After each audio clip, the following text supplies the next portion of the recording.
Former President Trump is urging Republican senators to vote against a deal that Senate Minority Leader Mitch McConnell struck with his Democratic colleagues in the upper chamber to raise the debt ceiling. Republican senators do not vote for this terrible deal being pushed by folding Mitch McConnell. Stand strong for our country, Trump said in an emailed statement Thursday. The American people are with you. Senate Majority Leader Chuck Schumer announced Thursday morning that he had reached an agreement with McConnell to raise the debt ceiling into the beginning of December. The agreement would increase the debt limit by $480 billion. The Treasury Department estimated the short-term extension would raise the debt ceiling until December 3rd. McConnell confirmed the deal with Democrats during a floor speech on Thursday, saying, "The Senate is moving toward the plan I laid out last night to spare the American people from an unprecedented crisis."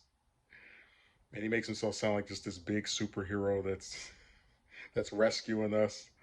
The pathway our Democratic colleagues have accepted will spare the American people any near term crisis. As part of the deal offered by McConnell, Republicans would help to expedite the reconciliation process if Democrats raise the debt ceiling through the process on their own. The process of budget reconciliation allows Senate Democrats to pass legislation through the upper chamber by a simple majority without Republican support, by passing legislative filibuster. Thursday evening, 11 Republican senators voted with Democrats to advance the short-term debt limit extension.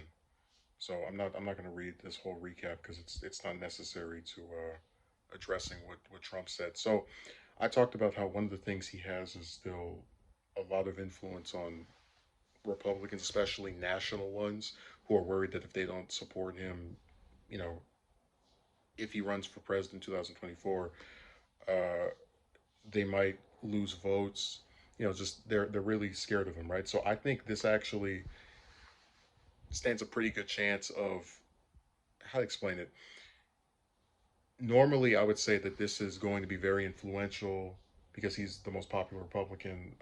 But the other thing is that most of them already are not going to work with Biden anyway. So it's kind of like having your mascot come out and say, "Hey, do the thing you were already doing." But it is funny, like, McConnell is notorious, right, for being the Grim Reaper of the Senate. He votes down all of these different Democratic bills, the voting rights bill, just Green New Deal a few years ago, which was basically a joke vote where none of the Democrats even voted for it anyway. And it's like he's being called by Trump the Grim Reaper of the Senate, as some have proclaimed him, folding. That's why we said that it's like revisionist history with these people so many times, because you can look at McConnell's record of stuff that he would not negotiate or work with Democrats on at all, literally since the Obama era. And Trump can say this and people think it like, yeah, he's got him. It's like, no, you look at McConnell's votes, he's not someone who folds.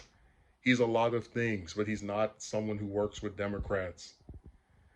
Oh my God, it's Twilight Zone.